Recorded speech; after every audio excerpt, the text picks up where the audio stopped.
The elders had, several elders lying on the ground, also began to plead for mercy. Young master, we have always been loyal to you. Master, during the rainy season, you had us pretend to be members of the Wild Wolf Gang, to accept those commoners, and the ghost food treasures offered by the merchants. We hid a portion of them in the warehouse west of Jianbei City. It was all prepared for you, young master. We have always been devoted to you. Chen Fan nodded lightly, smiling as he looked at the crowd. Then you won't have to die. We can take some men to raid the Chen family in Jianbei. The rest of you follow these elders to retrieve the hidden ghost stones. Then return together to Fenyu. I am not a man who kills indiscriminately. I recall that in the past, none of you elders targeted me. So come along with us. All those who deserve death have been killed. This matter is almost concluded. The sky was growing dark. All belongings had been packed up. 9 blazing flame dragon horses pulled the dragon carriage, slowly driving along the street toward the city gate. By the time they left the city gate, it was nearly dark. At that moment, darkness swept in like clouds from afar, quickly shrouding heaven and earth. The 9-5 dragon carriage once again raced through the darkness, carrying a full carriage of people with care, speeding toward Wuming Mountain. Among the crowd, the Jianbei old demon stood at the city gate. Looking back at Ganyan Yinyu, he said softly, "You are a night watcher." I recall that night watchers have a special ability to hear sounds from 10,000 meters away, though sometimes you hear, sometimes you don't. Did you just hear the situation at Wuming Mountain?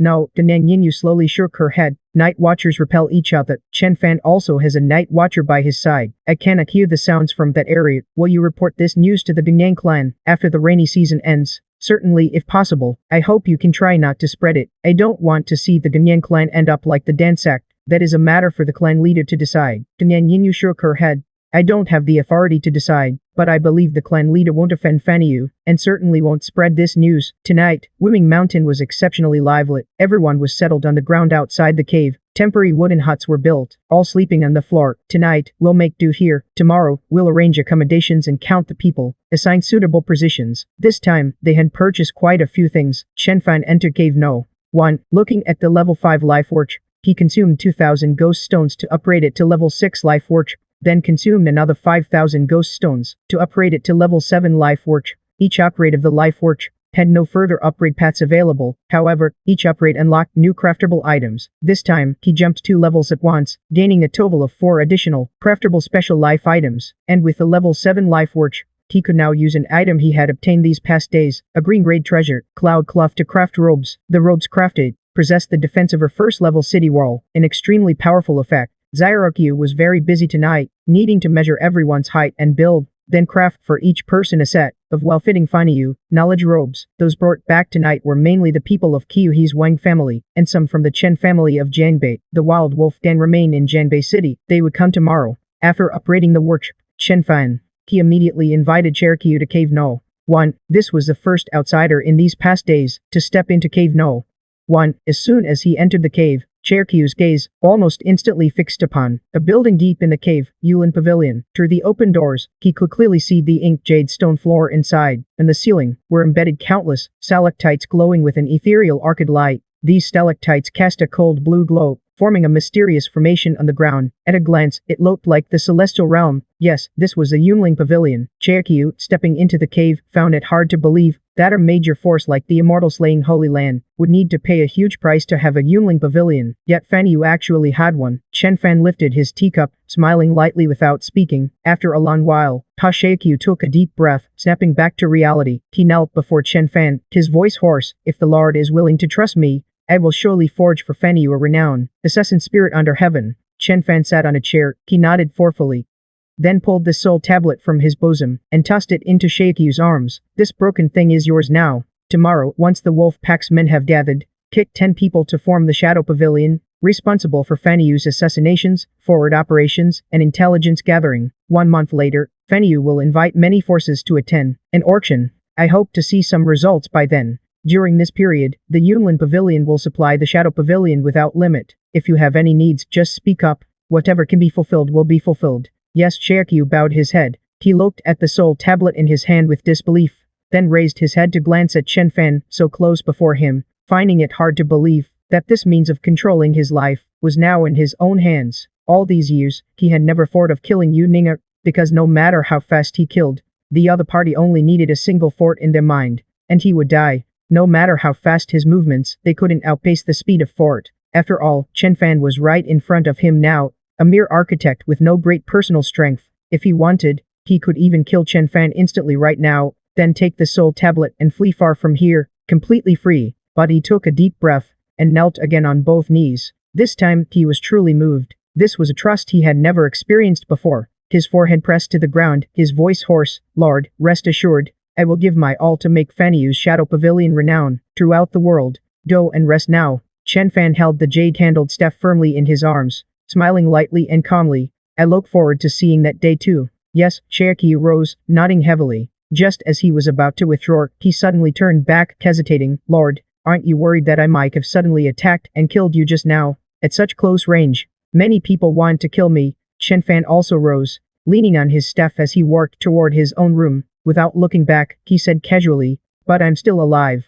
They, on the other hand, are all dead. Let Cripple Fu take you around Fanyu tonight to get a general understanding. From now on, we're all one family. Xianxia stared at Chen Fan's retreating back, silent for a long time. Chen Fan was as young as he was, but the boldness and confidence Chen Fan displayed made him feel ashamed of his own inferiority. The next moment, he crushed the soul tablet in his hand. The soul returned. Xianxia slowly closed his eyes. Suppressed cultivation began to surge rapidly, finally stopping at the peak of level 9. One step away from breaking through to Martial King. A level 10 cultivator was a Martial King. Truly monstrous. Back in his room, Chen Fan lay on the bed, staring at the ceiling, murmuring, there really are so many geniuses in this world. Then he said nothing more. After a busy day, he was also a bit tired. The matter of Jianbei City was temporarily settled. Next, he prepared to perfect Fanyu's basic infrastructure and get ready for the auction 1 month later. Soon dawn arrived. The nameless mountain group was busy outside, while Chen Fan gathered Cripple Fu and the others. Everyone sat on the city wall, beginning to discuss the camp's subsequent plans. Currently, Fanyu had taken in 42 people from the Qiu Wang family, including 12 women. These were all Wang Qiuhao's relatives. Also formal members of Fanyu, responsible for logistics. Chen Fan arranged for 3 women to be placed in Zyro Qiu's living quarters. Later, the white skeleton was established. Let Strange Insect and Ella be in charge of YY's protection, and the planting of the 100 Herbs Garden. Next, the Tanking Pavilion will handle the storage of breeding supplies, manage the land deeds, and the verification of heavenly treasures and earthly treasures.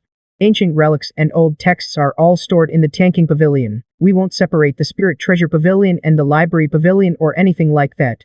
Everything is kept together. The first Pavilion Master, Wang Qi, and the Merchant Pavilion Master, Wang Mazi, you will serve as the first Pavilion Master. This auction will be your full responsibility. After the rainy season ends, you need to quickly assemble a merchant caravan, build stations along the route, and establish trade connections with other forces. The Gan Pavilion, Du Mo, you will serve as Pavilion Master rather than Deputy Pavilion Master, responsible for the daily safety of the breeding grounds, the security within the city, and external operations. You all need to quickly improve your cultivation levels. The Zing Pavilion, Zhu Hu, you will serve as Pavilion Master, responsible for internal oversight, with the authority to supervise all pavilion masters, and to judge those who violate the breeding rules, uphold the breeding rules and be in charge of interrogations, etc. The Dark Pavilion, Chen Fan paused for a moment, then pulled a token from his bosom, and looked at Chao Qiu, who sat nearby with a serious expression, responsible for external assassinations related to breeding, and intelligence gathering. As needed, quickly establish an intelligence network for breeding, including the ability to carry out assassinations as soon as possible. Don't let me down. After the rules were set, the entire Wuming Mountain became lively. Even Wai Wen, who had initially hidden away in fear, now came out. Outside the city wall, his tail kept slapping the ground, looking somewhat excited. Only Chen Fan, at this moment, was inside the house sleeping soundly, as if having a sweet dream. These days had exhausted him. He needed a good rest. As for the remaining matters, he would leave them to Kuai-Hu and the others to handle slowly. Chen Fan, accompanied by Kuai-Hu, rode his skeletal horse out of the canyon. Standing at the canyon entrance, he gazed into the distance at the seaside, pondering his next plans. The sky was clear for 10,000 miles. The sun warm on his body, dispelling much of the chill. But on the other 3 sides of the horizon, dark clouds gathered. That was a rainy season in Jiangnan, Jiangxi, and Jiangdong. The canyon entrance was about 1,000 meters from the coastline. He planned to build a new city on the left side of Wuming Mountain. After some deliberation, he quickly chose a new site. The question was how big to build this new city. Even the lowest grade first level city wall cost 10 ghost stones per meter. For 1,000 meters, that's 10,000 ghost stones. Building a city with walls 1,000 meters on each side would require 40,000 ghost stones just for the walls. The consumption was enormous, and the result would still be a small city. more like a large station than a proper city. This place wasn't a natural ghost fire zone, so daily ghost fire would also consume ghost stones. Chen Fan sat on his skeletal horse, gazing into the distance at the seaside. Only after a long pause did he take a deep breath. The operate of the Yulin Pavilion required seaweed, which, as the name suggests, must be obtained from the sea. Now that the rainy season in Janbei had passed, the sea was calm, and exploration could begin. Find a few people who are good swimmers, see if they can dive to the seabed, and find something. Let's start here. Chen Fan pointed at the empty land to the left of Wuming Mountain, and said softly, first, build a small city for temporary use. Let the workers brought back by Zyro Kyu begin construction here. If any materials are lacking, the mountain has plenty. Use local resources. Understood. Soon, 1,000 Needle first-level wall construction projections slowly appeared on the empty land. As 40,000 ghost stones shattered, they surged into the projected walls, quickly solidifying. The four walls enclosed an empty space. Chen Fan climbed the wall and pulled a terrain card from his bosom. One of the treasures he had obtained these past days. Treasure name. Flat terrain card. Treasure grade, green. Treasure effect. It can transform a piece of land a kilometer long and wide into flat terrain. The next moment, the terrain card shattered. The originally cracked wasteland within the city began to be rapidly transformed. After Xianxia, the land stretched flat as far as the eye could see, with no trace of joy. Interesting. Chen Fan gazed at the scene before him and murmured softly. This was his first time obtaining a terrain card. This kind of treasure was indeed somewhat miraculous. A faction's foundation largely depends on the amount of reserves it possesses. At critical moments, it can have a decisive effect. Next, he stood on the city wall and built wooden houses in a straight line. 1,000 wooden houses were neatly arranged within the city. They were all the lowest grade, first-level wooden houses, requiring only 2 ghost stones each. In total, only 2,000 ghost stones were consumed. Beyond this, some spaces were left reserved for other special functional buildings, such as an open area designated as a trading zone, and some sections for inns and the like. In the blink of an eye, the city had taken shape. Chen Fan stood on the city wall, looking at this scene, and couldn't help but smile. This city was much larger than he had imagined. He had thought a city a kilometer long wouldn't be too big, but now it seemed the area was not small at all. After placing 1,000 wooden houses, there was still plenty of space, with enough left over for farmland, livestock pens, and so on. Currently, there weren't that many people to settle, so these wooden houses were mainly for housing the grassroots personnel, like the newly recruited batch, or the mortals moving here from other cities. Alright, it's about done. Chen Fan worked down the city wall. Workers can now enter to build the basic structures. Move quickly, it must be completed within a month. Building a city isn't just about having walls and wooden houses. There are many other things, like streets, sewage systems, and all that messy stuff. These will be crafted through life-based techniques, then handed over to workers for repairs and setup. It's a troublesome project. As for paving materials, there was no shortage. Back then, the jade stones that paved the ground in the Dan sect, they had dug up a lot and brought them along. Other infrastructure was also excavated from the Dan sect. He then spent another 463 ghost stones to forge a 5th-level ghost fire, placed in the city center, covering the entire city and its surroundings, with a range automatically adjusting and correcting. After working through the night to finish all this, Chen Fan finally returned along the canyon to the Tinkang. From now on, the canyon would be the core area for settlement. Other factions and merchant caravans passing through would all stop at the city he had just built. He intended to turn this place into an economic hub, using large numbers of merchant caravans to sell his high-quality, low-cost goods across Jiangnan, and even farther.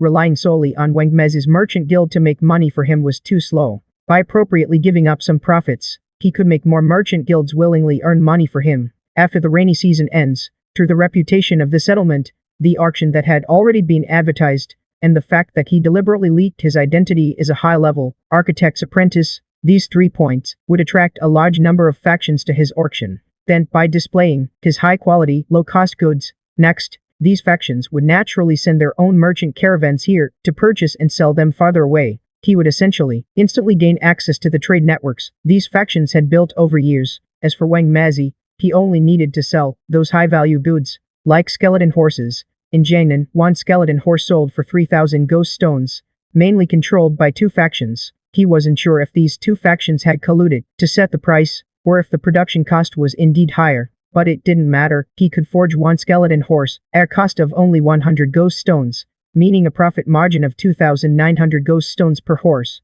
He sold them to other factions at a price of 1,500 ghost stones each, and let those factions dump them in Jainan. He only needed to make 1,400 ghost stones per horse, and even farther. He was content and not greedy. The rest would be the profits of those factions. As long as he sold 1,000 horses, that would be a profit of 1.4 million ghost stones. With so many factions in Jainan, absorbing 1,000 skeletal horses was no problem at all. With all these ghost masters given to him, he could turn the entire Janbei into a realm of ghostly beings. Not to mention, besides skeletal horses, he had many other high-quality, low-cost treasures. Back then, when he destroyed the Pill sect, he didn't seize too many ghost masters, partly because in any faction's assets, liquid capital wouldn't account for too much. Herbs and pills.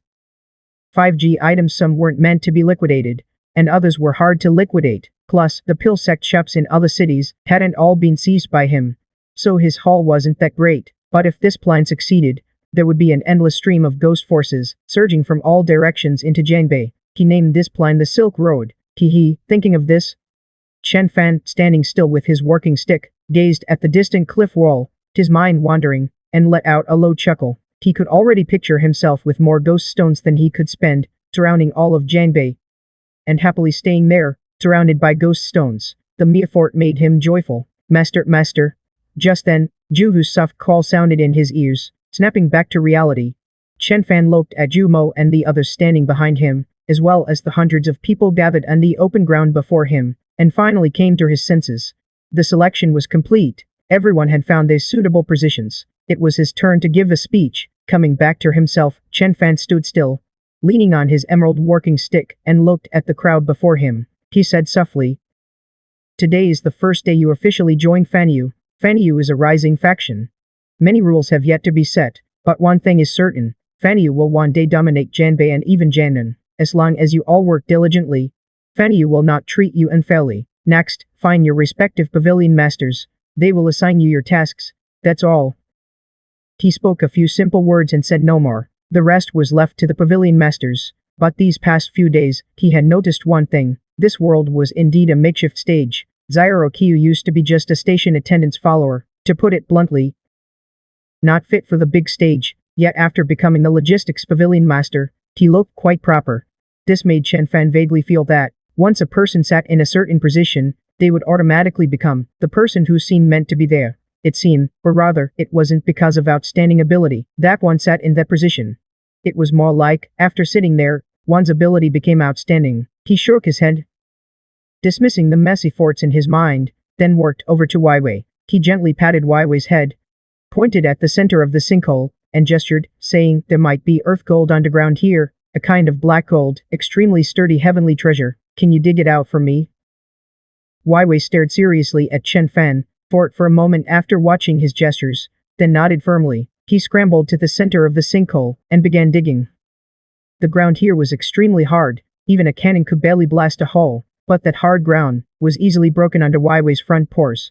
Back then, when he learned from Zyro Mar that the one who used a hammer to smash a mountain into a sinkhole was a nascent soul cultivator, he had guessed that such a place might form a heavenly treasure like earth gold. A massive amount of mountain rock was compressed. After all these years, perhaps it will form a spirit essence of heaven and earth. He did not know what a spirit essence was. Knowing it was a good treasure, I had to dig it out. Just then, the young master, Lame Monkey, limped over, standing beside Chen Fan, suddenly sighed with emotion. The newly joined Dark Pavilion Master Shekyu is also an orphan without parents since childhood. I used to always say that most of us have no parents. Only you, young master, have a father. But after today, young master, you too have no parents and become an orphan. Chen Fan turned his head expressionlessly toward Lame Monkey. If you've got nothing to say, don't force a conversation. No. Lame Monkey then realized he might have misspoken. Shrinking his neck, he muttered, "I actually meant to say that we are each other's family," trying to express something warm. The excavation continued. Chen Fan wasn't in a hurry, so he simply moved a table and chair, sitting to the side, leisurely basking in the sun,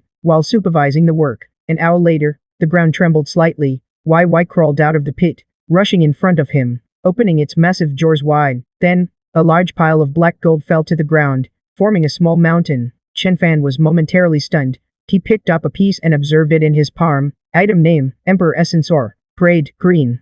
Effect, a special type of heavenly treasure, can be used for Kai refining. P.S. To refine Kai with Emperor Essence, At least a level 7 Kai refiner is needed to forge successfully. Chen Fan fell silent. Fan Yu has no Kai refiner. Store it first. After that, Chen Fan sat on the chair and sighed softly. Building a force is really not easy. Where can I find a Kai refiner to join Fan Yu? The next day, a man ran to Chen Fan, who was busy in the camp, and said respectfully, Lord Yu, a man calling himself Kai Yu seeks an audience outside the ancient ruins. Chen Fan. Hearing this, Chen Fan put down his hammer. Quickly invite him in. Soon after, Chen Fan worked out of the camp and strode to greet him, smiling, Senior Kai, what brings you here this time? To teach your people swordsmanship. Kai Yu stood like a pine tree, his face serious. 2 months from now, I'm going to kill some people. I might die. In these 2 months, I will teach your people everything I know, but I'm worried about Ganyang Yu. If possible, I hope this can earn your some care for the Ganyang clan. This time, Kai Yu came alone, without his inseparable companion Ganyang Yu and Ganyang Hospital. Your people don't need to see me. Using blades is fine too, it's all about the same. Chen Fan indeed hoped Kai Yu could teach his people, but he wanted Kai Yu himself even more. Currently, within Fan Yu, there was no one with cultivation as high as Kai Yu's. He led Kai Yu to a wooden cabin on the ground above the pit, personally brewed a cup of tea for Kai Yu, then looked at him. Today is the first day you officially joined Fan Yu. When I first took over the Jianbei Chen family's 37th station, you were the one who told me how to survive better in the wasteland. I've always been grateful for that. If you think the people you want to kill are too troublesome, leave it to Fan Yu. Fan Yu will handle the killing. Tai Yu was silent for a long time before shaking his head, somewhat self-deprecatingly. These people, Fan Yu can't kill. Only I can. You underestimate Fan Yu. I naturally know Fan Yu's strength, but you can't see him. Only I can. He can turn invisible. Tai Yu shook his head and didn't elaborate. Only a faint hint of death appeared in his eyes. Chen Fan nodded thoughtfully. Chen Fan didn't ask further, instead changing the topic. Do you like Ganyang Yu? If you don't like her, why keep her around? She clings to me. No feelings, or some feelings. She's one of the few people who are good to me. Chen Fan clicked his tongue, stood up, and looked at Kai Yu, smiling. Everyone has their own path. I won't interfere with you anymore. These next 2 months, I'll trouble you. My people are over there. If you need anything, just say the word. He pointed at Ju Mo, not far outside the house. After the group left in July, a figure slowly emerged from the shadows inside the room. It was Xiao Qiu, dressed in white. Not bad, Chen Fan said, looking at Xiao Qiu, who worked out from the corner and remarked with a clear laugh. He seemed completely unaware of it. A flicker of pride passed through Xiao Qiu's eyes. After that wisp of soul returned, my cultivation was just one step away from changing the Dao. The Martial King and I share the same cultivation level. Naturally, he couldn't detect me. But then he added, somewhat dissatisfied, but he's too arrogant. There's no one north of the river I can't kill. Those he can kill, I Xiao Qiu can kill. Those he cannot kill, I Xiao Qiu can also kill. You really can't kill this one. He pulled out from under the table the dossier recording the intelligence and the old demon of Jianbei and Kai Yu. After flipping through it once more, he leaned back in his chair and said softly, the last person he wants to kill is himself. He wants to kill the cowardly self from his past. He's been hiding his name all this time, not out of fear of revenge, but simply because he can't accept his own past. No one can help him. This person can only be killed by himself. I can kill him. Xiao Qiu pondered seriously for a moment, then said with unwavering certainty, now that my strength has recovered, I have a 50% chance of killing him. With a weapon forged by goblins, a 70% chance. With a nightworker forged by goblins, a full 100%. Within 3 days, I will kill him. Chen Fan looked up at Xiao Qiu, somewhat speechless. Can you stop talking about killing all the time? He wants to end his own life. Not the kind of killing you mean. He wants to kill himself. Kill the self burdened by a shameful past. It's a rather tragic story. Can you understand that? I understand, prison master. Xiao Qiu lowered his head and said meekly. I just think he talks too arrogantly. What does he mean by no one can kill me, so I can? If he doesn't believe it, I'll kill him to prove it. Chen Fan let out a long sigh. He didn't speak anymore. He had figured it out. Xiao Qiu truly loved this line of work. Not to mention there was a reward. Even if there wasn't, as long as someone said, no one north of the river can kill me, Xiao Qiu would happily grab his dagger and head over. Not for anything else, just to prove that someone north of the river could kill you. What pure passion that was. Go on down. It's nothing.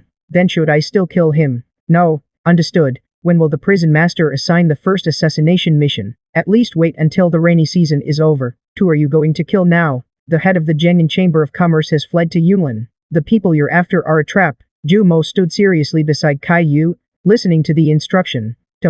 Kai Yu carefully sensed Ju Mo's cultivation level, and suddenly frowned.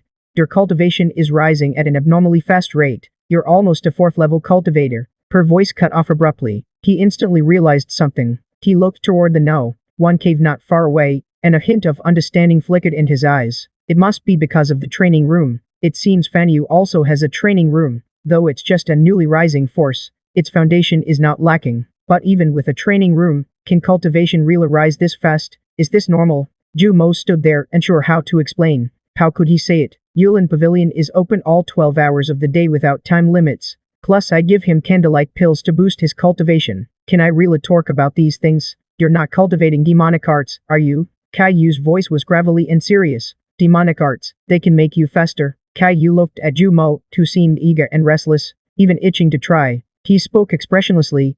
Cultivating demonic arts makes you die fast and die young. First, let me explain my understanding of the sword. Though you use a blade, all weapons in the world are the same. There are always similarities. Under the sun, we can silently listen, patiently and carefully learning. Time passed bit by bit. In the blink of an eye, they arrived behind the hospital. The rainy season in Jiangnan, Jiangxi, and Jiangdan's 3 regions was about to end. The day after tomorrow was also the start of the breeding ground. The breeding ground's opening day had long been set. The auction would also begin during this period. By then, all factions would come to the breeding ground. He had already spread the word outside. Are the auction items ready? Chen Fan arrived at the warehouse, looking at Wang Kui, who was busy inside. Last time, he brought back quite a few ghost coins from the Chen family in Jiangbei, fully 170,000 coins. This amount was nearly double that of the Qiyu Wang family. It had to be said, the Jiangbei Chen family was still a bit wealthier. He also brought out a few medical kits, but none were too valuable. Almost ready. Wang Kui crawled out of the warehouse, wiping the sweat from his forehead. He panted. The auction items this time are divided into 3 tiers. The first tier is for warming up the crowd, all prepared with jade bamboo, the green medical kits you picked out.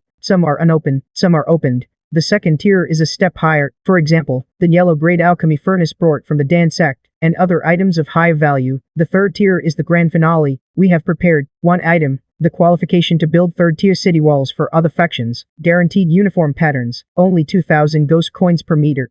Chen Fan nodded with slight satisfaction. From what he'd learned these days, the Xianxia Pavilion, this faction of architects, derived a large part of its income from building structures for other factions. But the architects in this world, when building, cost far more than he did. He could build 1 meter of 3rd-tier wall at a cost of only 560 ghost coins. Other architects building 1 meter of 3rd-tier wall would cost 1,500 ghost coins, and the patterns would be random. He could guarantee completely uniform ones. Once this item was put up, its competitiveness would be enough. Good, everyone get ready. The breeding ground is about to open. Understood. Then Chen Fang continued inspecting the warehouse. He hadn't spent many ghost coins these days. There were still over 100,000 ghost coins piled up here. Just looking at them made one feel at ease. Beyond this, and the copper pipes saved up during the rainy season, all stacked in the warehouse, there were still over 100,000 meters of copper pipes to use. The auction was just a gimmick. The breeding ground opening was a real moneymaker. The rainy season ended, and 2 days later, major factions all sent people to the breeding ground. Those who had stayed in Jianbei City, like Kai Feng, who went to Ping City to scavenge corpses, met up with the people sent by the Medicine King Valley and traveled together. Beside Wuming Mountain in the breeding ground, a brand new city rose from the ground by the coast.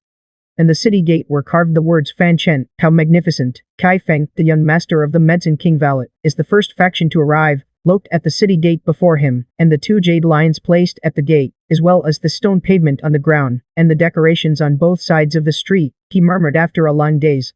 It just feels somewhat familiar. Many memory points, like those jade lions. They were exactly like the ones at the Dansec's 7th Princess Xiao's place. Chen Fan, who was guarding the city gate, had already come forward. Cupping his fists with a cheerful smile, he said, "Please, come in. Today is the first day of the breeding grounds opening. Thank you all for coming to support us. No need for formalities, no need for formalities." The banner master of the Medicine King Valley, beaming with smiles, also stepped forward. "I've been eyeing those good items from the Dansec for a long time now. I'll say it outright, don't laugh at me, Chen Yuzhu. This time, I might not be able to support the breeding ground. I'll have to use all my funds to buy that yellow grade alchemy furnace." No problem, no problem. Go in and take a look around." Chen Fan didn't mind. He just grinned cheerfully. The joy in his eyes was almost impossible to suppress. Didn't want to buy. He had to let this world know what it meant to be high quality at a low price. Just then, another faction arrived in a grand procession of carts. Vala Master Kai quickly spoke up. "Master Chen Yu, we won't disturb you any further then. We'll head in first." Go on, go on." Remember this. Valim Master Kai led Kai Feng away as they worked back. With a serious expression, Chen Sheng said, according to the news I've received, the red pill formula from Xianxia has also come this time. Their target is the same as ours, that alchemy furnace. Chen Yuzhu will definitely display plenty of good items at the market, but we must not buy a single one. All our funds must be used to acquire that furnace. Understood? Kai Feng nodded as well. He naturally understood a yellow braid alchemy furnace, what it meant for them. It meant adding wings to a tiger, allowing them to refine high-grade pills and earn more ghost stones. After stepping into Mortal City, what met their eyes were no shops, but rows of vendors sitting on both sides of the street, stretching for hundreds of meters. Every vendor had a full smile directed at their group. The stalls displayed all kinds of goods. The next moment, farther, Kai Feng hesitated, pointing at the first vendor. This, should we buy something? In front of that vendor were two lit ghost flames placed on display. Beside them stood a sign, Grade 1 Ghost Flame, price, 5 ghost stones. For high-grade ghost flames, inquire privately. Originally planning to head to the inn, Kai Guzhu, watching this scene, couldn't help but freeze in place. A grade 1 ghost flame for 5 ghost stones. The current market price for a grade 1 ghost flame was around 50 to 60 ghost stones. Even though he knew the process and knew that crafting a ghost flame actually didn't require that many materials, just a handful of dry grass, it still cost 10 ghost stones in materials. Yet here, the price of 5 ghost stones was lower than the cost. He suddenly felt he couldn't work away. This was free money for the taking. If he bought a batch and brought it back to Jiangnan, it would be a guaranteed profit deal. But he looked toward the inn at the end of the street, took a deep breath. Don't buy. Ghost flames are too heavy to carry. Bringing them back to Jiangnan won't earn much. All money goes to the furnace. This city was designed strangely. Entering the city gate, there was only this one road. No side paths at all. To reach the inn or other areas, one had to work this road first. As for why it was so cheap, there were only two reasons. Either Fan Yu had a rare upgrade path for crafting ghost flames that greatly reduced consumption, or they were selling at a loss to attract business. The latter was more likely. Even Yao Wangdu had started by selling at a loss to attract business. Every faction did the same. Don't buy this either.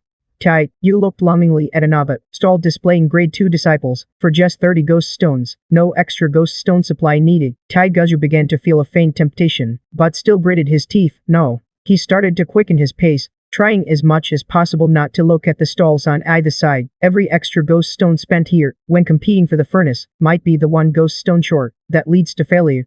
If he didn't look, he wouldn't be tempted. He hurried toward the end of the street, until at the street's end, he saw several skeletal horses and ghost camels, along with carriages pulled by skeletal horses. The prices beside them were clearly marked. One skeletal horse, 1,500 ghost stones. Carriage, sight only. Bulk purchase available, 1 ghost camel, 2,000 ghost stones. Carriage pulled by 3 skeletal horses. Bulk purchase available, 1 ghost camel, 2,000 ghost stones, 5,000 ghost stones. Carriage, sight only. This time, Master Kai could no longer work away. 1 ghost camel, 2,000 ghost stones. He stood frozen in front of that stall. He stood before the stall. His breathing grew rapid. His roots turned bright red. He seemed to see countless beautiful ghosts, all beckoning to him. Skeleton horses sold for 3,000 ghost stones in Jiangnan. Taking one horse back, after deducting travel expenses, you'd net at least 1,400 ghost stones. If you bought more, the cost per skeleton horse would be even lower. A ghost camel sold for 4,000 ghost stones. Taking it back netted 1,900 ghost stones. A carriage sold for 30,000 ghost stones. Taking it back netted 8,000 ghost stones. This wasn't shopping at all. It was like picking up money. Dear customers, the stall owner, an elderly man, stepped forward and introduced with a full face of smiles. You can touch them freely. These are all genuine skeleton horses. This old man was none other than the grand elder of the Chen family in Jianbei. Now he had already pledged allegiance to Fan Yu and was serving as the stall owner's father today. Kai Feng took a deep breath. He pulled his father into a corner and whispered, "This is a no-brainer. If we don't buy, we're just leaving money on the table. As long as we take them to Jiangnan, there's no worry about a market. Plenty of people will be scrambling for them. Let me think. The Western Lord was also having trouble staying calm. He kept rubbing the bridge of his nose like a sand dune. What makes a good business? High profit, high repurchase rate, high turnover. If it has even one of these, it's a good business. But buying this batch of skeleton horses and taking them to Jiangnan, that covers all three. This is a top-tier profit indicator. The question is, why would Fan Yu sell them to us? If Fan Yu took them directly to Jiangnan and sold them at 2,500 ghost stones each, wouldn't they make even more? That's the key issue. If we don't figure this out, it could easily be a trap. This stall owner, the flag drum lord, took a deep breath. He strode up to the stall. Elder Chen, he said, I have a question. Why doesn't Fan Yu take this batch? of skeleton horses to Jiangnan and sell them themselves. They could sell them for 2,500 ghost stones and make more. Good question. Elder Chen, standing before the stall, had already received thorough training these past days. He smiled smoothly and began. Fenyu is a newly risen power. The trade routes with Jiangnan, Jiangdong, and Jiangxi haven't been fully established. If Fenyu tried to sell them personally, they wouldn't be able to move many in a short time. Second, this move would inevitably affect the original skeleton horse sellers in Jiangnan, inviting unnecessary conflict with other powers. But if everyone sells them, then everyone becomes a community of shared interests. Would those few skeleton horse selling powers dare to do anything to you? Third, the skeleton horse is just the beginning. Fenyu plans to integrate everyone's trade routes, to create a Silk Road, to sell Fenyu's goods to even farther places, even to the Guanxi Plains. Everyone makes money together, everyone eats meat together. To be honest, when he learned of this plan, he couldn't help but admire the young master's audacity. If this succeeds, then all powers would directly become Fenyu's downstream. All powers would become Fenyu's external tentacles, greatly expanding Fenyu's influence. And as the Flag Drum Lord said, selling at 2,500 ghost stones, Fenyu could make more. But the young master doesn't just want to profit himself, he wants others to profit too. Everyone profits together. By giving up some profit, he gets countless powers working for Fenyu. He gets the trade routes and connections these powers have built up over years, all working for Fenyu. He didn't know the young master's cost price. If the cost was 1,000 ghost stones, then it would be an absolutely perfect deal. If the cost was a bit higher, at 1,300 or 1,400 ghost stones, that would be a long-term business. Short-term profits might be mediocre. The banner master's eyes were reddened. He stared fixedly at the skeletal horse before him. His heart was in turmoil. The Medicine King Valor rose to prominence through alchemy, a yellow-braid alchemy furnace. This could enhance the Medicine King Valor's foundation and allow them to refine high-grade pills. But precisely because the banner master made his living selling pills, his trade routes were also extremely extensive. He had vested interests with many factions in Jiangnan. Spending 75,000 ghost stones to buy 50 skeletal horses, he was confident that within a single day, at a price of 2,500 ghost stones each, he could sell them all, back and forth like this. That would be a profit of 50,000 ghost stones. If he bought 100, that would be a profit of 100,000 ghost stones. This was pure free money. But the Medicine King Valley didn't have that much liquid ghost stone capital.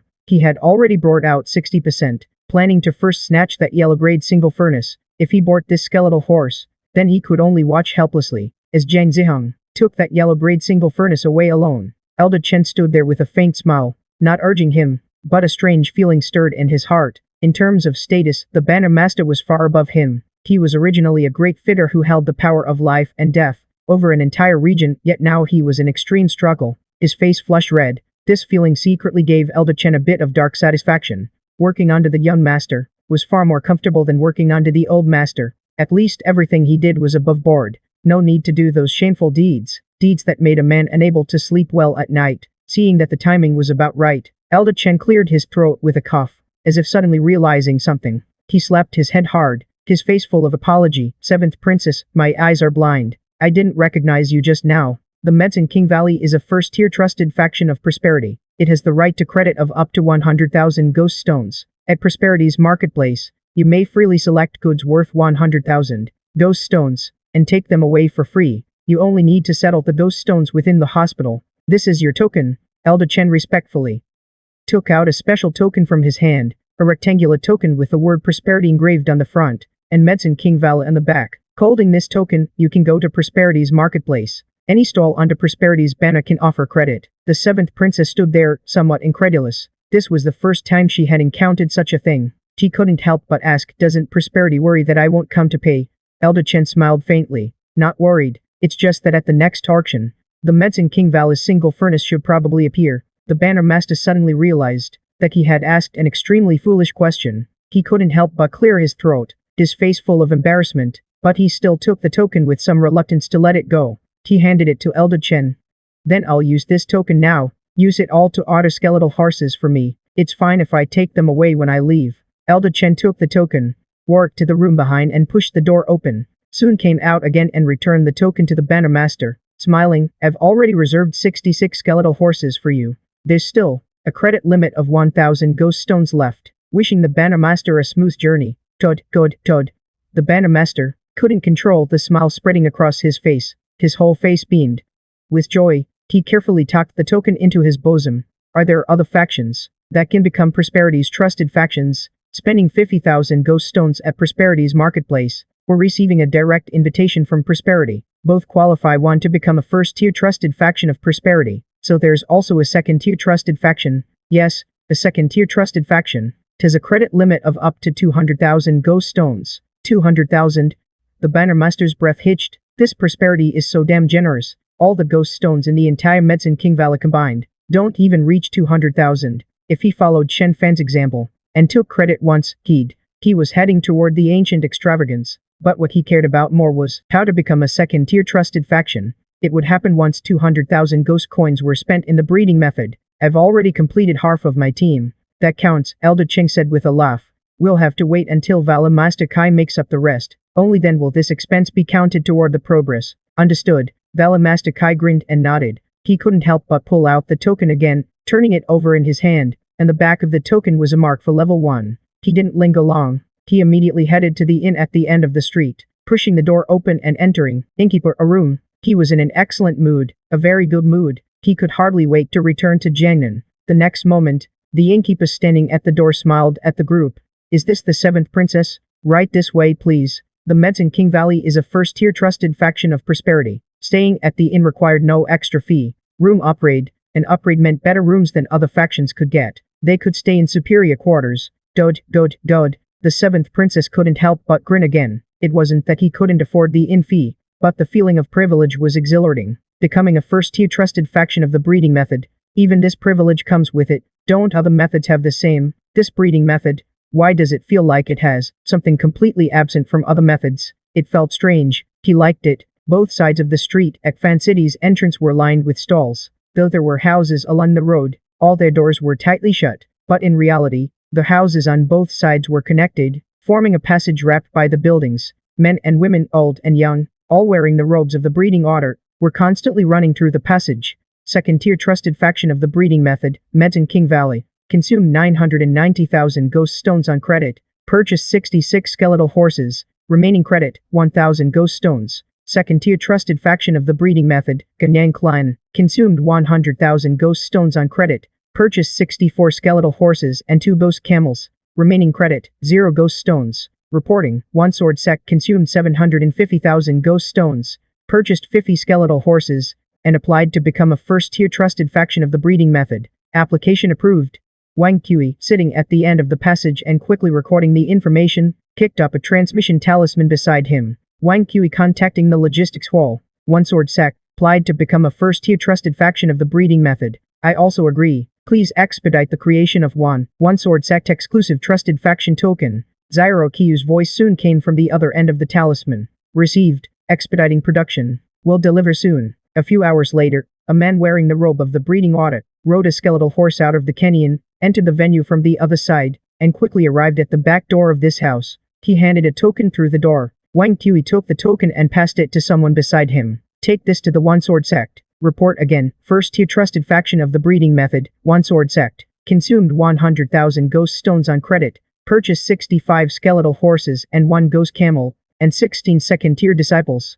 Remaining credit, 20 ghost stones. Poisonous to continue. Shen Fan was no longer greeting at the door. That task had been handed over to Wang. Pockmarked Wang, as the commerce hall master of the breeding method, was in charge of the breeding methods trade association. He had to get familiar with all the factions, meet them face to face. As for Chen Fan, he stood inside the house at the end of the street on both sides of the breeding method.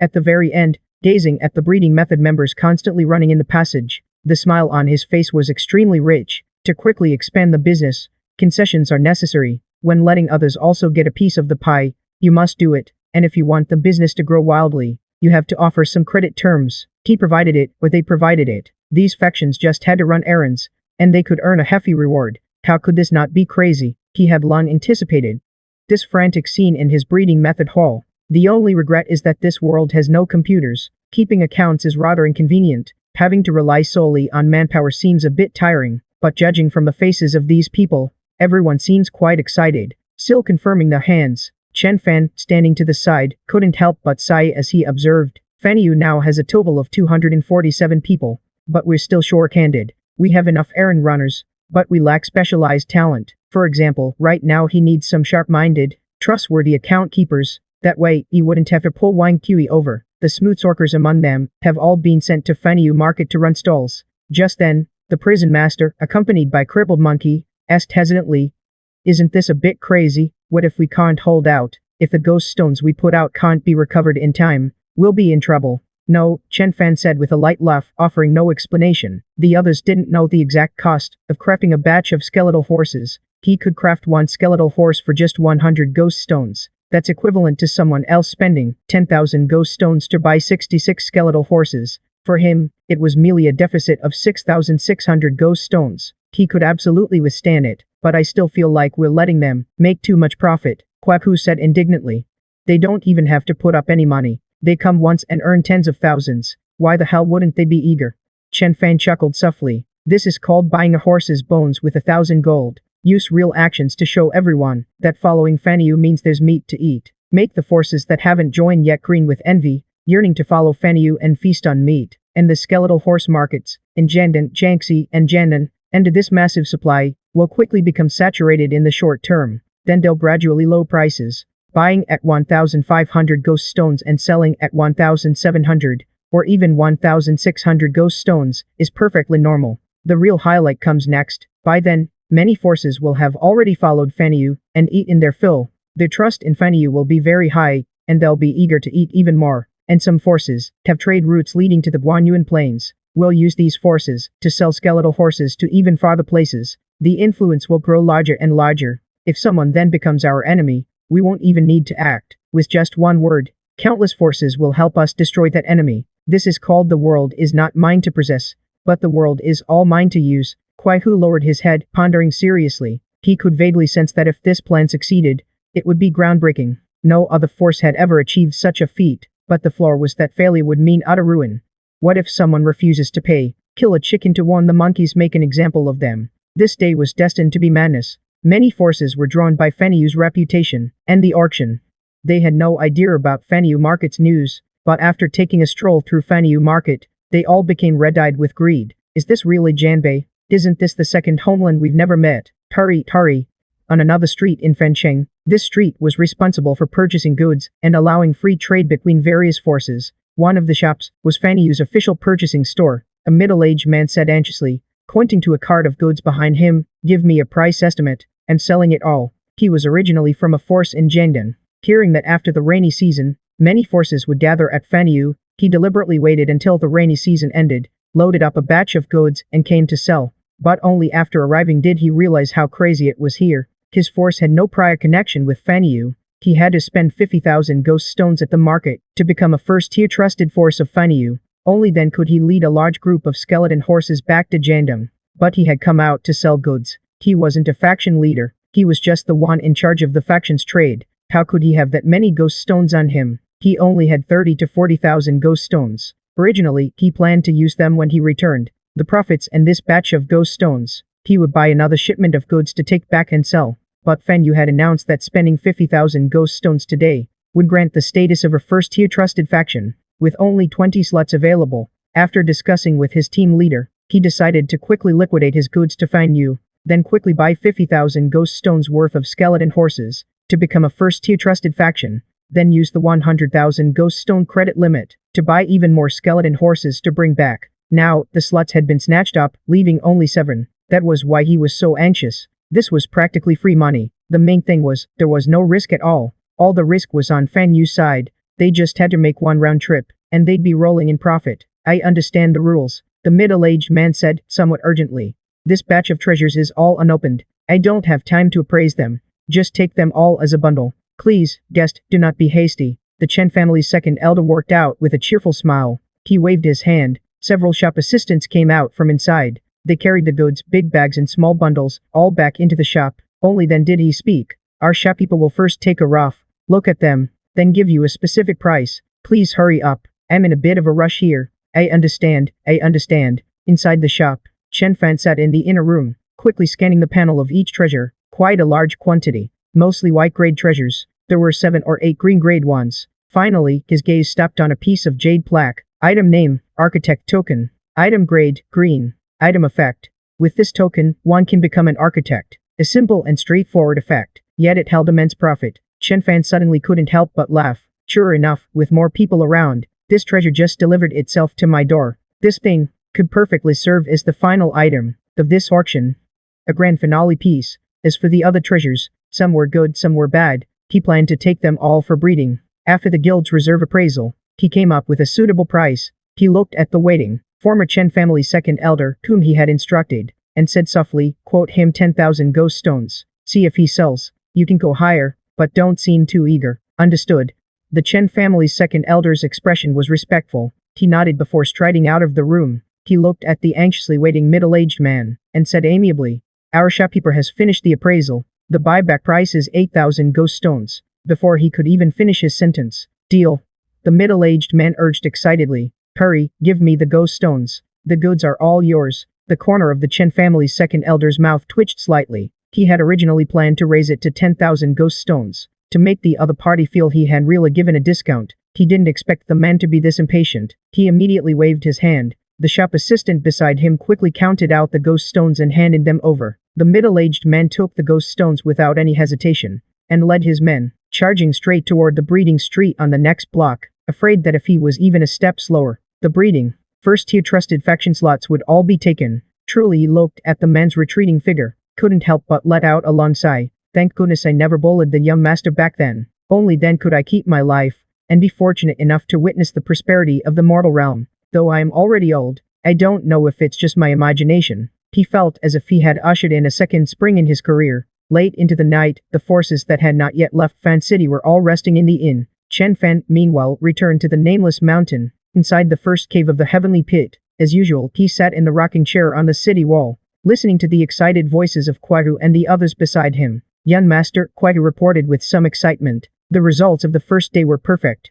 The 20 slots for first-tier trust forces of the breeding program were all snatched up. In total, we sold 1,509 skeletal warhorses and 129 ghost camels. Fewer carriages were bought, only 7 were sold. Most of them were on credit. Only 138 skeletal warhorses and 49 ghost camels, and 4 carriages were paid for in full. This part brought in exactly 500,000 ghost coins, the rest plus the medicine death stock. The Ouyang clan. 22 first-tier lucky forces of the breeding program in total. After they all send over the ghost stones they shot out, we can reach 2,231,500 hanging monkeys, after counting carefully for a long time. His voice trembled uncontrollably. To be able to reach over 2 million ghost stones, this number had already frightened him. He had never imagined in his life that there would come a day when he would see ghost stones described in the millions. Wang Kui was also dumbfounded. He had been exhausted all day today, only knowing that business was booming. But when he saw the specific numbers, he was stunned too. Back when he worked for the Qiu Wang clan, he earned 120 ghost stones a year. These ghost stones were equivalent to him working for the Qiu Wang clan for 18,595 years. Prison Lord, how exactly did you earn this? How is it even higher than the profits from destroying the Dan sect? Chen Fan sat in the rocking chair, swaying gently. Smiling, he said nothing. The first day had started off strong. The next day, at dawn, after taking a stroll around the camp, Chen Fan arrived at Cave No. 2. Inside the cave, the vehicle defense had been upgraded. 10,000 rolling stones were used to raise the vehicle defense from level 4 to level 5. The vehicle defense rose to level 5. Please choose one of the following 3 upgrade bonuses. Please choose an upgrade direction. 1. Slightly reduces vehicle manufacturing time by 2%. Slightly reduces vehicle manufacturing cost by 3%. Slightly reduce vehicle energy consumption. Definitely choose that one. No need to think about it. After upgrading to level 5, a new craftable vehicle appeared. It was also the 5th vehicle that could be crafted in the vehicle defense. Vehicle 5. Giant Turtle, large vehicle, can carry up to several hundred people. Slow movement, extremely strong load capacity, requires 1,000 ghost stones to craft. Chen Fan looked at the information on this newly crafted vehicle before him. Lost in thought, he said nothing. He couldn't figure out what this vehicle could be used for. The next moment, he consumed 1,000 ghost stones and crafted a giant turtle. This vehicle was different from the crafting process of other vehicles. Suddenly, the exit of the vehicle defense opened. Countless rays of light shot out from within. In the air outside the cave, slowly, constructed a giant turtle made of white lines. When the lines solidified, a giant turtle composed entirely of bones slowly formed into an absolute behemoth. He tested its crawling speed. Its crawling speed was equivalent to that of a normal horse. much slower than a skeletal warhorse, but much faster than our human working. Chen Fan hesitated as he looked at this vehicle before him. The vehicle's purpose was obvious. It had extremely strong load capacity, capable of transporting large quantities of goods at once. But would anyone buy this thing? This speed is way too slow. Let's put it on the market first and see if anyone buys it. He also wanted to upgrade the vehicle defense to level 6, but he couldn't anymore. Upgrading to level 6 required consuming 20,000 ghost stones and yargru, blood mushrooms, and so on. One of the heavenly treasures and earthly treasures he currently didn't have, but that's fine. He would have them soon. Chen Fan. He smiled with satisfaction at his Silk Road plan. This plan wasn't just about earning ghost coins. Things like these heavenly treasures and earthly treasures needed for upgrades. Heavenly treasures and earthly blessings like these are needed for advancement. Relying on just one faction based north of the river to search on its own would take who knows how long. But with so many factions helping him surge together, that changes everything. The speed increases dramatically. It was at this moment that the prison master, Wang Kui, who hadn't gone to the market first thing this morning but was instead tallying goods in the warehouse, rushed out of the camp, panting heavily, and jogged all the way to Chen Fan. Boss, the ghost house bones in the warehouse are almost gone. There's very little left. The ghost valley is used up. Chen Fan was momentarily stunned. He had never really thought about that material before. Forging a skeleton horse requires 100 ghost stones and a few ghost house bones. But he rarely paid attention to that latter requirement. It's like forging a ghost fire. It needs 3 ghost stones and a handful of dry grass. No one cares about that handful of dry grass. During the rainy season, he had gathered a huge amount of ghost house bones, all stored in the warehouse. He never imagined they'd one day run out. He furrowed his brow slightly. List everything in the camp that's running low, and give it to me. I'll post it in the breeding hall as a purchase request. Just then, Wai Wei poked his head out of the cave, as if he had overheard their conversation. After tilting his head and thinking for a moment, he walked over to Chen Fan's feet, and kept nudging Chen Fan's thigh with his head. What do you mean? Chen Fan was a bit surprised. Are you trying to say, you know where there's a lot of ghost house bones? Let's go. He couldn't help but grin, flipped over and lay on Wai Wei's back, letting Wai Wei carry him out of the canyon. Did this guy bury so many good things on the mountain? Wait, after charging out of the canyon, Chen Fan couldn't help but look back, gazing at the nameless mountain growing farther and farther away. Blank Island. Wai Wei, did you take the wrong path? You didn't go up the mountain, you're charging toward the sea. He had to admit he was a bit afraid of water. He wasn't very good at swimming, so he rarely came to the seaside. Wai Wei carried him in a wild sprint, and soon they reached the sea. After setting him down by the shore, Wai Wei started digging frantically with his front claws. Chen Fan stood alone by the sea, holding his jaded ledger, gazing into the distance at the horizon. He couldn't see the end, nor did he know how far away the other landmass was from him. After the rainy season, the sea was calm, with gentle winds and small waves. It looked perfect for a voyage. He patiently waited for Wai Wei to dig, wondering what kind of thing might be unearthed. The ground beneath his feet wasn't sand but hard go by gravel. Only Wai Wei could dig through it. As for him, he certainly couldn't. After about the time it takes to finish a cup of tea, Wai Wei emerged from the hole, his face full of excitement as he invited Chen Fan down. Chen Fan followed Wai Wei into the hole. Every time he dug with Wai Wei, he felt like he was tomb raiding. This time, the tunnel wasn't very deep, and they quickly reached the bottom. The bottom suddenly opened up wide, as if there was already a cave underground. There was no glowing mist around, only natural light from the entrance illuminating the floor, just enough for him to see that the ground was covered in ghost house bones. As for the surroundings, he couldn't see them at all. It was pitch black. He didn't know how big the cave was, nor what lurked in the darkness. Wai Wei. Chen Fan warily gripped the jaded ledger tightly in his hand, and patted Wai Wei beside him, which gave him a bit more sense of security. His eyes swept across the surrounding darkness. Take me back up. I'm not really into exploring. This place feels a bit off. The next moment, the cave was suddenly lit by a blinding, intense light. A beam of light formed, forcing Chen Fan and Wai Wei out of the cave entrance, and was about to shoot into the sky when, !/! Wai Wei raised a paw and smacked the light beam down, causing it to form a light screen about the size of a person on the ground. Words appeared on the light screen. The world calls me the Undying Celestial Master. I was ordered to guard the north of the river, but I could not withstand the city's fall, death, and countless defeats. The ghost nest surged into the north of the river, and devastation would befall all life. He was originally from Jiangdong. Unable to face his Jiangdong elders, he settled north of the river, and left behind a legacy. If future generations are fortunate enough to set foot here, I hope what I leave behind will be of use to you. In 3 days, the legacy trial will begin. Everyone may enter. The main legacy is that of the architect. Other fields are touched upon slightly, but not extensively. Chen Fan stared at the sudden change before him. After a moment of daze, he snapped back to reality. This was actually the ancient ruins recorded in the Dan Sex Jade Scroll. He had encountered them, or rather, YY had dug them out. At this moment, the cave entrance was blocked by a beam of light. Clearly it was impossible to enter now. He could only enter in 3 days. Can only enter after 3 days. However, he looked at the devouring sky crocodile beside him with a strange expression. Originally, this beam of light was supposed to shoot straight into the sky. The light screen would bloom in the air, announcing the opening of this legacy trial to everyone. But the moment the beam flew out of the cave, it was slapped down by the devouring sky crocodile. As a result, it never reached the sky. Only he alone saw the message in that light screen. Just as he was about to say something, the devouring sky crocodile lying beside him suddenly opened its massive, blood-filled maw and swallowed the light screen, which was writing words in the air, in one gulp. Tay.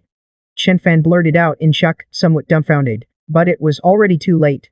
This creature seemed still unsatisfied. Before he could react, YY crawled to the cave entrance and swiped a claw down, smashing the light barrier blocking the entrance into pieces. Then it turned its head to look at him, wagging its tail incessantly, as if signaling that he could now descend into the cave. Xianxia stared at the scene before him with a blank expression, not knowing what to say. After a long while, he turned over and climbed onto YY's back, descending into the cave again with YY. He finally understood why that person always carried 2 devouring sky crocodiles. Why would that person carry 2 swallowing swans with them? This bastard, could it be that they have an effect on breaking formations and such? An ancient ruin meant to screen legacy seekers. Enter YY's 2 slaps had become his personal playground. This ancient ruin had existed for a long time, since YY could find it. There was no reason YY's parents couldn't. By now, they had descended, and the surroundings grew bright. He carefully surveyed the area. While pondering this question, could it be that person looked down on this ancient ruin? Then he looked at the 4 light screens inside the cave. The first light screen bore a line of text. The world calls me the immortal exterminator. The legacy I leave this time is mainly that of the architect. Thus, the main assessment content also concerns architects. First trial, which material is a hidden universal material, usable for upgrading and crafting the vast majority of buildings. Write it on the light screen. Input correctly to proceed to the next trial and receive a reward. Limited quantities. First come first served. Xianxia's eyes flickered with confusion. The first trial is already this hard. He really didn't know this. It seemed that after the last eternal night, much information had been lost. He could only place his hopes on YY. Perhaps sensing Xianxia's anxiety, YY now looked extremely smug. It slowly worked up to the light screen, raised a claw, and struck. Then, the light screen shattered, and just like that, Xianxia reached the second trial. In the second trial area, 4 or 50 stones lay on the ground, each one encased in a light screen. He tried to pick one up but couldn't. Passing the first trial would allow one to pick up a stone. He hadn't passed it normally, so none of the stones had their protection removed. This protective shell of light remained intact, but YY gave each stone a slap, and all the protective shells shattered, leaving them free for the taking. Xianxia felt a bit awkward, even somewhat embarrassed, as he picked up a stone. Pick up a stone, check the panel. Those ancient powerhouses left behind inheritances before their deaths, thinking to nurture future generations. He just barged in like a cheat and took everything alone. Isn't it a bit run to take all the inheritances? YY's methods are just too outrageous. Isn't he basically the natural nemesis of ancient ruins? A grade 4 ghost stone is entirely blue, like the blue of the deep sea, darkish, carrying a sense of depth. Just one of these is worth 1,000 ghost stones. Altogether here, there are about 45,000 ghost stones. Nice, he grinned. He loved this feeling of cheating. Got to admit, the seniors really knew their stuff. With 2 devouring sky crocodiles, that would definitely be even more satisfying. This batch of ghost stones was all swallowed by YY. He couldn't carry them, but YY's belly space was huge, equivalent to a portable ring-type storage. The second level also had a trial. Second level, forge a ghost fire within 3 systems. Complete the forging to enter the next level and receive a reward. First come first served. Xianxia's eyes flickered with confusion. He could do this even faster, but with YY around, he didn't want to waste these 3 ghost stones. Slap. YY raised a hand and struck again. The light orb shattered. The ground was piled with over a dozen already opened white items. One bundle, like the first level, was wrapped in white light. YY didn't waste time. Slapped each one, all related to architects. For example, item name, white jade thumb ring. Item grade, white. Item effect. When an architect wears this item while forging building stones, slightly reduces ghost stone consumption. Xianxia nodded thoughtfully. He currently had a white jade piece pendant hanging around his neck. It was a green grade item, with the same effect. These dozen or so opened white items were basically all this effect. But they were useless to him. He wore this white jade piece pendant, simply because he thought the quality was decent. Wore it as an accessory. He wasn't an architect, didn't meet the usage conditions at all. All collected, he didn't need them, but others would. Take a few to put up for auction. Then he looked at the requirements for the next level, third level, any, recite a green, or high-grade buildings forging technique, and logic, then hand draw the blueprint on the light wood. Others may not recite the same building. Complete the recitation to enter the next level and receive a reward. First come first served. Chen Fan's eyes flickered with confusion. Chen Fan stood silent, expressionless. Fortunately, he entered this ancient ruin through unconventional means.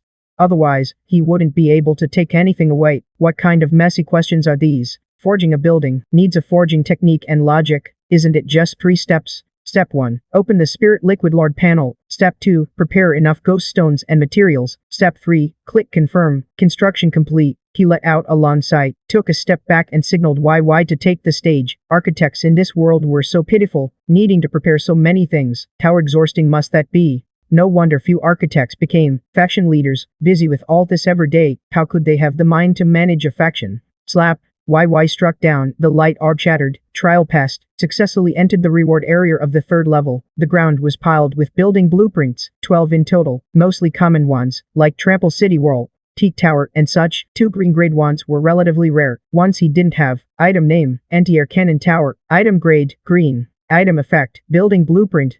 Can forge a tower that attacks aerial enemies. Cannon aimed at the sky, cannot attack ground enemies. Effective attack, range can break through the camp's high altitude limit. Item name, Divine Cannon. Item grade, green. Item effect, building blueprint. Finally, a good thing among city defense buildings. Chen Fan looked at the 2 building blueprints in his hand, nodding with satisfaction. The anti-air cannon tower went without saying. Ever since he destroyed the Dansak, he had been searching for blue clay from similar buildings all along. After all, since he could kill enemies this way, it was possible someone else could kill him the same way. He had to be prepared. That way, when the enemy came, his heart wouldn't waver. As for that divine cannon, it was a new city defense building. He wondered how its power compared to the sword tower. The power of a level 1 green grade divine cannon, compared to a level 5 white grade cannon tower.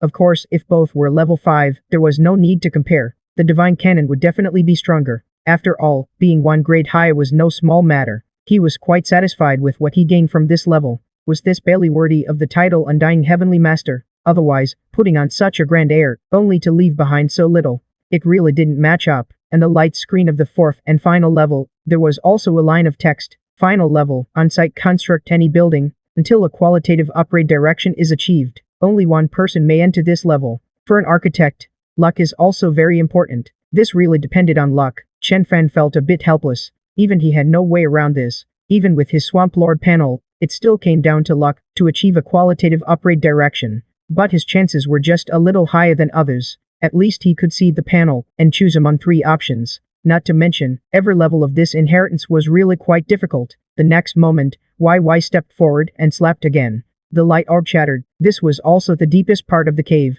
where a jade slip lay, along with a yellow braid building blueprint, and a ring also shrouded in white light. YY slapped each one in turn. This inheritance was rather crude, or rather, it wasn't a long-planned inheritance. Instead, before Janbei City fell and its people perished, he, hastily, dug himself a simple grave, ensuring that if he failed, he wouldn't be devoured by ghostly beings, while also leaving behind something. He first took the jade slip in hand. Teacher said that in this inheritance, what he was most curious about was actually this inheritance method, for example, setting conditions on the light screen. When the challenger completed the conditions, the light screen would automatically judge success and recognize it, then take corresponding action. The whole logic was essentially like a computer. If he could find this, then recording the breeding methods would become much more convenient, including when the territory grew larger in the future. The coordination between various departments would also be much smoother. Mobilization would become more effortless. The jade slip was an information jade slip. He was already very familiar with it, a more advanced way of recording information than the main slip, capable of storing data for a long time, and the information wouldn't be lost as time flew by. Holding the jade slip in his hand, a scene immediately appeared in his mind. This was a jade slip that recorded images, with both image and sound recording functions, more advanced than ordinary jade slips. Chen Fan looked at the scene emerging in his mind, slightly stunned. It gave him an immersive feeling, making him involuntarily think of quickly hiding. The entire 170-kilometer coastline of Janbei, once like a lung dragon, the winding city wall, divided Janbei from the deep sea, like a dividing line. From a high-altitude perspective, he looked down at the battlefield below. The city wall's surface was lit up with strange rune matrices, emitting dazzling light in the dark night, looking like a 170-kilometer-long, burning ribbon. All were level 4 walls, a full 15 meters high, seeming like walls that could never be breached. But on the distant sea horizon, a constantly rising, surging giant wave was rapidly rushing toward the shore, until it slammed heavily against the wall. Only then did he realize that wasn't a wave at all, but a living tsunami, formed by hundreds of thousands of ghostly beings. Tens of thousands of cannon towers began to roar. The entire Janbei region was shaken. The scale of this war was enough to enter the annals of history. Countless cultivators were running along the city walls. Behind the walls, a vast number of skeletal horses raced wildly back and forth across the wasteland, delivering resources to the front lines. At a single glance, like countless ants, they relied on the city walls to resist the punishment of the gods. By now, the war was already in its final stages. This city wall, worthy of being called a heavenly barrier, had already been breached in many places. More and more ghost nests surged into the wasteland, beginning to slaughter the logistics personnel in the rear. This war should have taken place 8,000 years ago, because he saw the Nameless Mountain. The Nameless Mountain existed back then. At that time, the Nameless Mountain did not yet have the hanging pit, and the coastline looked much the same as it does now. Chen Fan immersed himself in the scene before him. Only after a long pause did he take a deep breath. He could faintly see the patterns in the Four Seasons city wall. They were not all uniform. He meant if. These city walls were covered entirely with uniform ghost cave patterns. Under the assault of so many ghost nests, they could absorb a massive amount of ghost energy, making the walls even hotter, thus sustaining the battle through battle itself. 170 kilometers of uniform patterns. No architect could achieve that. The Xianxia Pavilion could not do it. The Undying Celestial Master could not do it. Even stronger architects could not do it, unless they spared no expense, dismantling and rebuilding the walls with floored patterns, repeatedly consuming vast resources, to forge a single, Four Seasons city wall with uniform ghost cave patterns. But that was clearly impossible. With those resources, they could have built a 170-kilometer fifth-grade city wall. But others could not do it. He could. And why didn't these people have copper pipes? Every cannon tower actually required a dedicated person to guard it, constantly refilling ghost stones. Copper pipes, clearly just a white-grade building blueprint, had never existed before. Without copper pipes, it meant the city walls could not be connected to the altars. The walls could not repair themselves. A city wall that could hardly self-repair, no matter how hard, would eventually be worn down. If these resources were given to him, and he personally built it, the Janbei defense line would never have been breached by these ghost nests. No matter how many came, they would only be delivering losses. What a pity. He could see that this battle had invested massive resources and manpower, but in the end, it still failed to stop the ghost nests at the Janbei defense line. If he had been in charge, the outcome would have been different. The scene gradually shattered. Chen Fan withdrew his thoughts. He glanced at the Lord panel in his mind, and suddenly felt confident about the battle 4 years from now. It had been fear of the unknown, not knowing how strong the ghost nests at the bottom of the sea truly were. Now he had a measure. As long as his Janbei defense line was completed, no ghost nest could break through his defenses. No matter how many came, they would all die. There was other information in the vision. You may have heard of my title, the Undying Celestial Master. Aside from losing Janbei, my life had many achievements. My 2 greatest regrets in life were, first, failing to hold Janbei, and second, dying without comprehending that yellow braid building blueprint. It was the most complex building blueprint I had ever seen. I can proudly say that I once personally built a blue-grade building. Above yellow grade is blue, which is 1 grade higher than yellow. Though I succeeded only a few times and failed far more often, it was precisely because of that blue-grade building that I earned the title of Celestial Master. I built many yellow-grade buildings, the simpler ones including the vehicle workshop, and the more complex ones including the star observation platform. But this blueprint, which I kept on me until my death, yellow braid building blueprint, I could never fully comprehend it. The fact that you made it here shows your understanding of the architect's intent is not weak. If one day, you managed to comprehend this architectural blueprint I left behind, it would fulfill one of my life's regrets.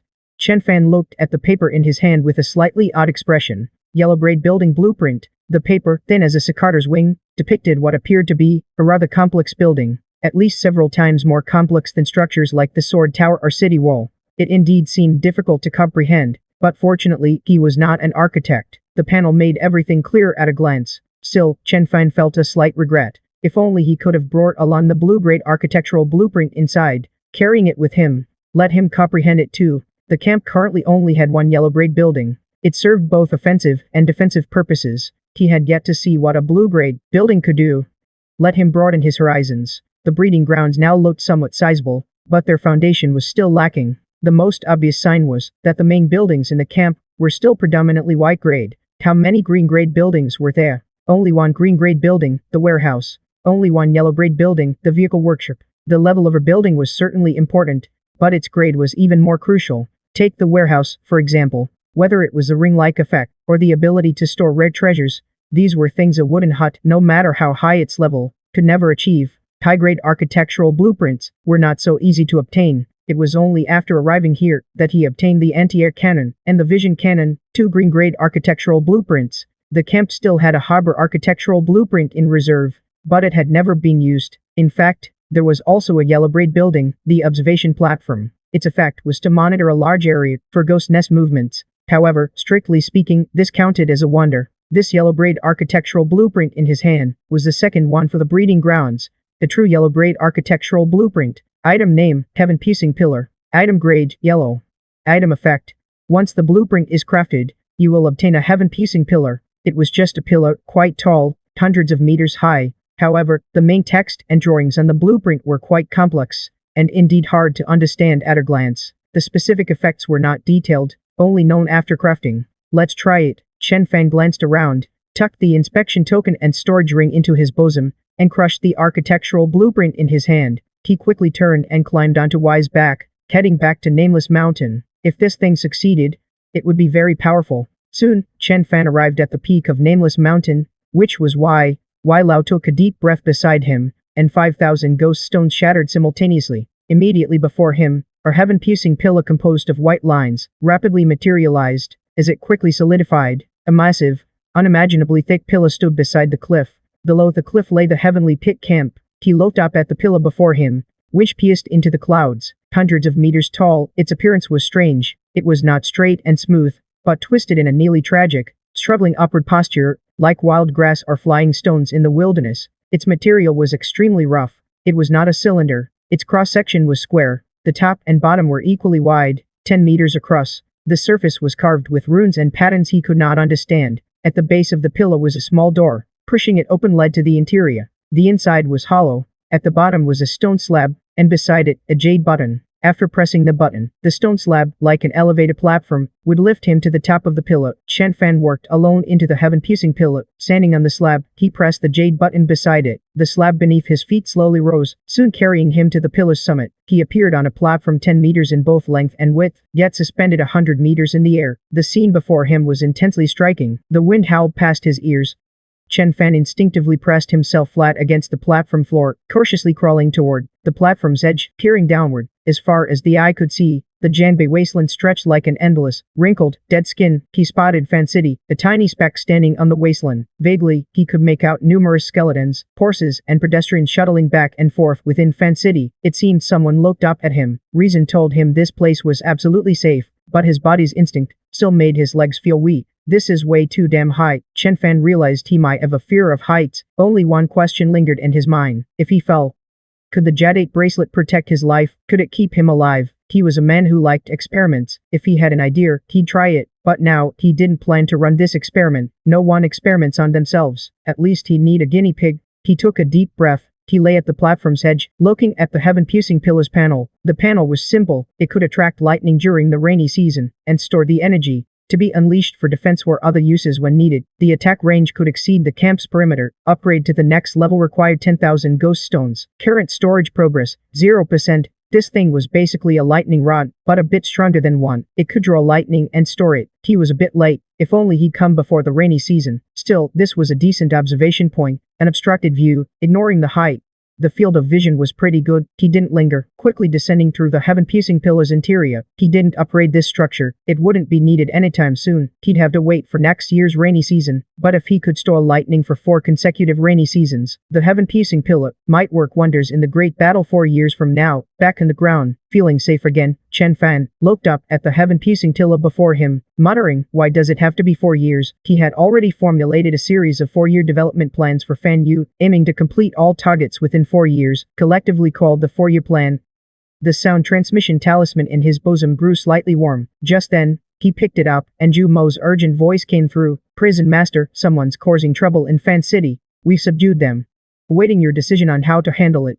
Chen Fan frowned slightly. He lay on YY's back and quickly reached the mountain base, then sent a voice transmission to Xiao Qiyu, telling Xiao Qiyu to follow him. Only then did he sit on the 9-5 dragon carriage. Heading swiftly toward Fan City, he casually grabbed a Fan Yu member to act as driver. This 9-5 dragon carriage wasn't hard to steer. He could drive it himself, but it would be somewhat undignified. Soon, the 9-5 dragon carriage sped back. Fan Yu's reception area was still lively, but many people had gathered to watch the commotion. Occasionally, pleas for mercy could be heard. Chen Fan stepped down from the dragon carriage, looking at the gathered crowd, merchant associations from various factions. The moment they saw Chen Fan, the surrounding onlookers quickly scattered. 7 or 8 men were bound by Fan Yu members, pinned to the ground. Zhu Mo, handling the matter, saw Chen Fan arrive, and hurried over to report in a low voice. Hurriedly stepped forward and reported in a low voice. These people have no identification marks on them. They entered the city this morning. Among them was an architect. After entering the city, this architect went to a corner of the Fangchi district and began constructing ghostfire, sword towers, and other structures. However, just as they were about to take shape, they suddenly collapsed. I led the Zhanj personnel and arrived in time. Apprehending this group, Danjai Nigai, Chen Fan stood on the street, holding his jadate ledger, gazing at the few people pinned beneath him. A long time ago, he had obtained an eternal liquid ground bed. Its effect was simple. After placement, the Lord would possess the land within the camp's range. Over the land within the camp's range, without permission, others could not build or place any structures within the camp's range. This was his camp's range. Trying to build or place structures within his camp's range would naturally fail to take shape. He looked at the surrounding city walls. At this time, unlike in his memories, no ghostly creatures were assaulting the city, so he hadn't placed many turrets on the walls. He had only set up 24 season turrets, merely as a deterrent for show. Chen Yuzhu misunderstood. It's all a misunderstanding. One of the men pinned beneath him struggled to lift his head and look at Chen Fan, explaining, "We came to trade and do business. We wanted to showcase our faction's architect skills. If other factions have building needs, they can come to us. We're not here to cause trouble. It's all a misunderstanding." A misunderstanding? Chen Fan couldn't help but laugh at these words. This excuse was somewhat plausible, but upon closer thought, it didn't hold up. Building a sword tower to show off your skills could barely be considered acceptable, but constructing Ghostfire was no longer just about showing off skills. They were preparing to use Ghostfire to activate the sword tower. Barring any surprises, this group was planning to create chaos, and there was likely another group ready to take advantage of the confusion to do something. He glanced at the merchant associations of other factions around him. That other group might be watching right now. Zuhu Yun Master, I am the head of the Xingj Hall. One of your duties is to interrogate these people, take them back to the camp, and pry their mouths open. Find out which faction is behind them, and what they came here to do. Understood. Zuhu nodded solemnly in acknowledgement, and had his men bind these people, escorting them onto a carriage heading toward Wuming Mountain Camp. A minor incident. Chen Fan looked at the crowd of onlookers around him, a gentle expression on his face. He smiled and said, "Nothing to see here, everyone disperse." Then he entered a nearby building. Standing inside, Chen Fan glanced at the bustling members of Fanyu inside. They pulled out transmission talismans from their bosoms, and said softly, "Zuhu, don't take them to the camp, bring them to the back of Wuming Mountain." Then he looked toward the shadow in the corner behind him. "Chao Qiyu, follow them and keep an eye on things." A barely audible voice responded. The shadow in the corner of the room twitched subtly, then returned to stillness. Interesting. After finishing all this, only then did Chen Fan sit down on a chair inside, pour himself a cup of cold tea, and drink it in one gulp. My eyes narrowed slightly. Feniyu's prominence would inevitably attract attention. He just hadn't expected it to come so quickly. In a corner of Janbei Fangxi, among the onlookers, two men, after watching the entire scene, exchanged a glance, blending into the crowd. The message was transmitted through thought to a distant location. The fish has taken the bait, and the other side, sitting in a carriage, and escorting the troublemakers back to camp. Zhu Huo had just left Fan City not long ago, when he received the young master's order. Though he didn't know why, he obeyed and didn't enter the canyon. Instead, he followed a mountain path toward the back of Wuming Mountain. But just as they arrived at the back mountain, a voice suddenly reached Zhu Hu's ear. "Call Master Zhu." There, Chao Qiyu was standing on a tree nearby, appearing without a trace. He was sitting on a tree branch, looking toward him. "The prison master has ordered this group is off, and to keep an eye on them. You'd better stay far away too. Don't get caught in the crossfire." Zhu Hu looked up at Chao Qiyu sitting in the tree, his brow furrowed as he rasped, "Where's the token?" Chao Qiyu shook the dark pavilion token in his hand. "Pavilion master's token. Zhu Hu likewise produced his own pavilion Master token. After feeling a warm sensation from its surface, he finally let down his guard. He quickly withdrew with his men to surround the carriage. Chao Qiu, perched on a tree fork, gazed down at the carriage stopped in the forest. He murmured with some excitement, "Don't let me down." He was eager for the dark pavilion to take action. Only real combat was the best training. In fact, he didn't know what was unusual about these men, but since the prison master had ordered him to watch them, it meant they were definitely off. Just then, Chao Qiu, sitting on a tree tip, suddenly frowned and looked into the distance. Soon, a man named Kai Yu appeared, hands clasped behind his back, stepping on a cyan light beneath his feet. He moved as if shrinking distance itself, quickly arriving before the carriage. Beside him circled a miniature breeze, occasionally humming with a resonant sound. "You're here?"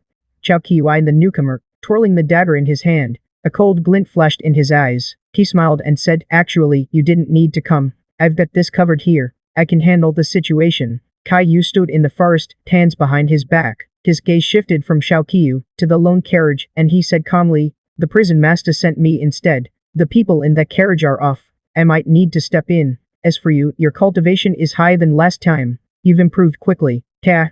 Chao Qiu, sitting on the tree fork, swung his legs. He tilted his head and smiled. "Before, one of my souls was seized by that woman, stored in a soul tablet. Now the prison master has returned that soul to me. My strength and cultivation are recovering on their own. You don't really think I'm some nobody, do you? My peak achievement was assassinating an 11th rank martial king." Kai Yu's eyes flickered. He had heard of soul tablets. Just as Kai Yu was about to say something, the carriage suddenly stopped. The people inside stopped struggling. Kai Yu, standing still, narrowed his eyes. The miniature breeze suddenly shot out, heading straight for the carriage. The carriage, pulled by 3 skeletal horses, chattered instantly. Even the 3 skeletal horses turned to dust. The men inside the carriage landed on the ground, but by then they had already fainted. Their skin, unbeknownst to anyone, was covered in dense patterns. It looked extremely eerie. Chao Qiu noticed the patterns on these men. His expression changed instantly. He quickly retreated, vanishing from his spot in the blink of an eye. At the same time, he left behind a hurried warning. "These are the 9 heavens demon god patterns." Kai Yu almost, at the same moment Chao Qiu's voice rang out, retreated instantly, disappearing into the forest. The next moment, boom, the men covered in patterns exploded instantly. A sea of blood mist engulfed the entire forest. The sound was so loud it echoed through Nameless Mountain. Even the ground trembled faintly. When the two returned to the spot, the carriage was gone. So were the men. Only a deep crater remained on the ground. "Prison master," Chao Qiu said with a dark expression, "those men self-destructed with the 9 heavens demon god patterns. This is an ancient pattern of extreme malice. Prison master, you might be in danger. Be careful. I'll be there soon." With that, Chao Qiu's body turned into a gray mist, weaving through the forest, rushing quickly down the mountain. Kai Yu followed closely behind Chao Qiu. But soon, Chao Qiu and Kai Yu both received a message. He turned around and rushed toward the canyon entrance. Their target was not the breeding ground. The Desire Master sent word that enemies had infiltrated the canyon. The meat grinder had not been activated. Capture them alive if possible. Shen Fan, stationed in Fan City, heard the explosions coming from the direction of the breeding ground, and the images flashing through Bu Yinzheng's mind. His expression remained calm. The breeding ground was at the height of its power now. It was only natural for others to grow envious. What he had to do was to sever every hand that reached for him, and trace the vine to find the root. Breeding Canyon. The members of the breeding ground left behind at the camp had all received the message. They retreated into the caves to hide. The city wall completely sealed off the caves. Not a single person remained in the entire canyon. It was utterly silent. At the canyon entrance, a group of death warriors had already infiltrated the canyon without a sound. The leading man glanced at the rock walls on both sides of the canyon and let out a sigh of relief. The canyon's meat grinder had not been activated. This meant the breeding ground's ghost fire had been destroyed. They did not advance further. Instead, they pressed their bodies tightly against the rock walls, clinging to them like chameleons, nearly blending in. Shen Fan was still on his way back. All the defensive structures of the breeding ground had already failed. Their task was to hide here. When Shen Fan received the news and hurried back to the breeding ground, this canyon would become his burial ground. Even an architect protected by a spiritual treasure would find it hard to survive. Under the suicidal assault of dozens of assassins, this was the deadly trap they had set for Chen Fan. Dozens of death warriors clad in crane robes, as still as corpses, motionless, clung to the rock walls at a height of over 10 meters. This was the center of the canyon, 500 meters from the entrance, a position far enough to lull one into complacency. Soon, the man received a mental message. The fish had left the city, heading toward the breeding ground. "Here they come." Right now, A 9-dragon chariot pulled by 9 flame dragon horses raced into the canyon. The assassination began the moment the 9-dragon chariot entered the pre-calculated target zone. It erupted. On both rock walls, vertical wuxia sounded almost simultaneously, releasing tightly wound steel cables with a series of pumps. Diamond-tipped flying cables sank deep into the ground and rock walls in front of and behind the carriage. Not far away, the ground and rock walls instantly formed several crisscrossing, low-hanging steel barriers in the canyon passage. The horses' neighing echoed through the canyon. These steel cables did not sever the flame dragon horses' heads. The 9 flame dragon horses, with unstoppable momentum, quickly smashed through cable after cable. They had known about the 9-dragon chariot's capabilities before coming, but merely delaying it for a moment was enough. Almost simultaneously, another group of assassins, from an extremely odd angle, fired a volley of short, poison-tipped armor-piercing crossbow bolts at the coachman sitting in front of the carriage. The coachman was as good as dead. The true killers followed right behind. Before the crossbow bolts even struck, the deaf warriors clinging to the rock walls suddenly launched themselves from the walls, falling faster than free fall, and charged through the carriage windows into the cabin, turning into blurry afterimages. The entire assassination process, from the first cable snapping out to the deaf warriors storming the carriage, took no more than a single breath. The once empty canyon was instantly filled with flying cables, poison-tipped crossbow bolts, and deaf warriors descending from above. The killing intent was palpable. Yet, when the poison-tipped crossbow bolts precisely struck the coachman, no blood burst forth. Instead, the sound of metal clashing was heard. The one who threw off the cloak and served as the coachman was none other than Kiyu. With a cold expression, he pointed his sword forward. Sword light surged around him. Blood splattered from several deaf warriors. 2 had not yet charged into the carriage, and they fell heavily to the ground.